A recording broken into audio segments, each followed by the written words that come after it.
কৈলাসহরের ডলুগাঁও দ্বাদশ শ্রেণী বিদ্যালয়ের জাতীয় সেবা প্রকল্প বা এনএসএস এর সপ্তাহব্যাপী বিশেষ শিবির আজ থেকে শুরু হয়েছে। এনএসএস এর পতাকা উত্তোলন ও মাঙ্গলিক প্রদীপ প্রজ্বলন করে এই কর্মসূচিটির সূচনা করেন ঊনকোটি জেলার জেলা শিক্ষা আধিকারিক প্রশান্ত কিলিকদার। ছাত্র জীবনের শৃঙ্খলাবোধ ও নীতিবোধ, সেবার মনোভাব জাগ্রত করতে এনএসএস এর ভূমিকা ও গুরুত্ব নিয়ে আলোকপাত করেন। স্বাগত বক্তব্য পেশ করেন এনএসএস এর প্রোগ্রাম আধিকারিক রাখাল শর্মা। সভাপতিত্ব করেন বিদ্যালয়ের ভারপ্রাপ্ত শিক্ষক তাপস দত্ত চৌধুরী, সাংবাদিক অনুপম ভট্টাচার্য প্রমুখ ভাষণ দেন। 7 দিন ব্যাপী বিশেষ শিবিরে কর্মসূচির মধ্যে রয়েছে সমীক্ষা, বিষয়ভিত্তিক আলোচনা ইত্যাদি। ব্যুরো রিপোর্ট, ভীষণ টিভি। প্রলোভন দিয়ে একবার যদি নেশাটা তার কাছে অভ্যস্ত করে দিতে পারে, তাহলে সে কিনতে যাবে, তার কাছে সে রোজগার করবে। তো এই ব্যাপারগুলো আমার বলার উদ্দেশ্য হলো, এনএসএস এর ভলেন্টিয়ার এই বাস্তব জিনিসটা জানলে সেটার ভঙ্গ রূপটা জানতে করছে। স্কুলের ছাত্রছাত্রীদের নেশা বৃদ্ধি করছে, আমরা তার ওই স্টুডেন্টের নাম শুরুভাবে আমরা বলবো না, সেটা আমাদের আমরা গোপন রাখবো, কিন্তু আমরা ব্যবস্থা নেব। একটা পুলিশ প্রশাসনের পক্ষে এই নেশা বৃদ্ধি করতে সফল করা সম্ভব নয়, সেই ক্ষেত্রে ওইখানে এনএসএস এর একটা গুরুত্বপূর্ণ ভূমিকা থাকবে। সমাজে এই ব্যাধি এগুলোর ক্ষেত্রে তোমরা সাহায্য করবে। কারণ আজকে তোমার পাশের বাড়ি বা প্রতিবেশী বাড়িতে যদি অশান্তি থাকে নেশার জন্য বা অন্য কোনো কারণে, তুমি কিন্তু সুস্থ শান্তিতে থাকতে পারবে না। তার এফেক্টটা তোমার বাড়িতেও পড়বে। তার বাড়িতে রাত্রেবেলা বই হুট্টুকুল হবে, এই হবে, তুমি কি সুস্থ থাকতে পারবে? পারবে না। আর এফেক্টগুলা তোমাদের প্রত্যেকের কাছে আসবে। এটা সমাজকে, নিজেকে, পরিবেশকে, প্রতিবেশীকে সুস্থ রাখতে গেলে আমাদের প্রত্যেকের অবদান সেখানে আছে। আমরা প্রত্যেকে তার জন্য কাজ করতে পারি। এই ব্যাপারে আমাদের অনুপম সেটা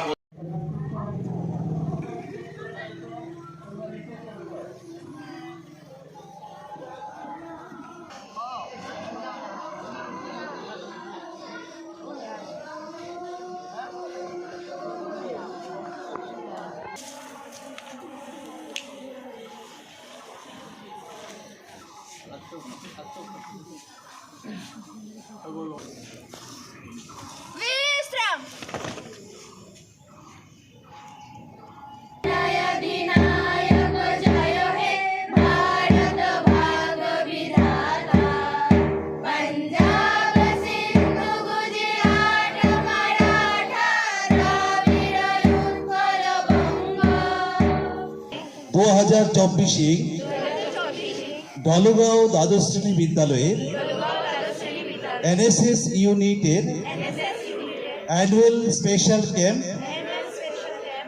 আমি প্রতিজ্ঞা করছি যে 7 দিন ব্যাপী এনএসএস কার্যক্রম চলাকালীন সময়ে শিবিরে শান্তি শৃঙ্খলা বজায় রাখব। আমি বলবো ব্যাপারটা যে আগে যখন এনএসএস আমরা আমাদের সময়ে বা আমি যখন চাকরি করতাম প্রথম দিকে, এনএসএস যে হতো সেটা এখন অনেকটা গুরুত্ব কমে গেছে। শুধু অনেক স্কুলে এনএসএস এই প্রোগ্রাম করার জন্যই করা হয়, দপ্তর বলেছে করতে হবে, সেই কারণে করা হয়। তো সেটা যেটা হতো মূলত স্পেশাল ক্যাম্পটা হতো নিজের স্কুলে অনেক সময় হতো না, একটা পাড়াকে বা একটা গ্রামকে অ্যাডপ্ট করা হতো।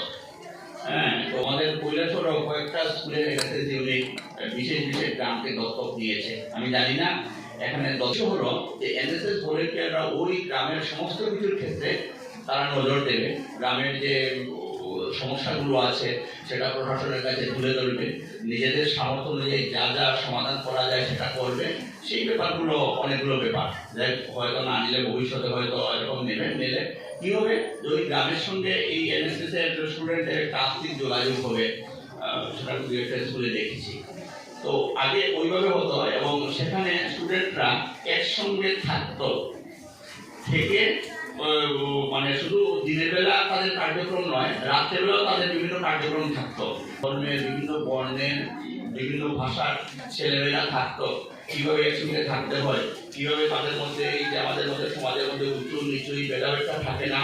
হ্যাঁ, একসঙ্গে বাড়িতে হয়তো কেউ একজন ভাই বা বোন অথবা দুজন ভাই বোন আছে, সবার সঙ্গে একটা বড় ফ্যামিলিতে বা বড় একটা পরিসরে একসঙ্গে মানিয়ে চলতে হয় কিভাবে, সেটাও শিক্ষাও সেখান থেকে হতো।